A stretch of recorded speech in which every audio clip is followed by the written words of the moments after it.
Where are the testimonies that the power of the kingdom is literally influencing people's lives? And that's when it gets a little bit tricky because there's not a whole lot of stories. God has made it clear that we are His preferred agents of change to the world through the Holy Spirit. But sometimes, when truly no one is available, He'll go straight for us Himself.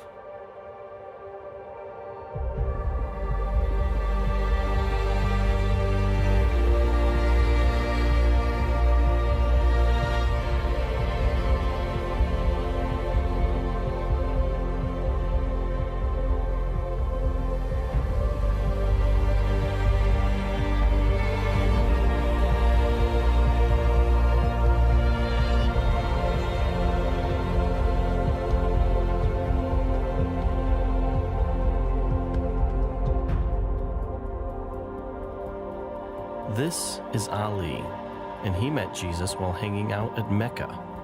Yeah, you heard me, Mecca, the epicenter for the Muslim faith. When he was younger, Ali was a raging alcoholic, and his drinking got so bad that he moved away from his wife and children in Turkey to Saudi Arabia, simply to protect them from himself. While there, some Muslim friends of his talked him into going on Hajj to Mecca, the great pilgrimage to the holiest place in Islam. So I decided to go. And when I went there, everybody needs to sleep together. And everybody also goes 7 times around the Kaaba. And they were also going to do the namaz. And there I said, well, maybe something good will come of it. And I did the namaz, the ritual prayers also. But I was very ashamed because I didn't believe in it, and yet I was still doing it. So everybody that night sleeps around the Kaaba. So I slept there. And then in the night, I had this dream, and in the dream, Jesus came. First, he touched my forehead with his hand, and he said, "You have been saved. You have been saved."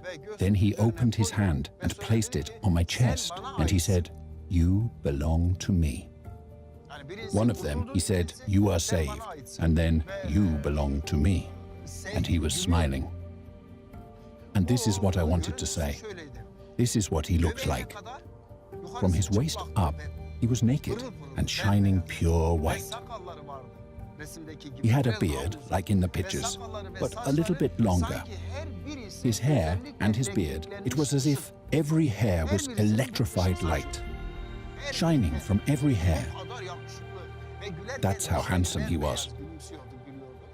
And when he smiled, his teeth were shining white. And I was amazed at the way he stood there. And the lower part of him was like a cloud of melted iron. And in that cloud, he was taken up. And then a voice from here started to talk. And it was really moving around, in the same way that your mouth moves around when you talk. This voice started from right here. That's how it felt to me. So I woke up my friend, and I said to my friend, "Hey, look, do you hear that voice?" He said, "No." I said, "But I've had this dream. I saw Jesus." He said, "You ate too much food last night. You've gotten sick. Go back to sleep. What business does Jesus have in Muhammad's capital?"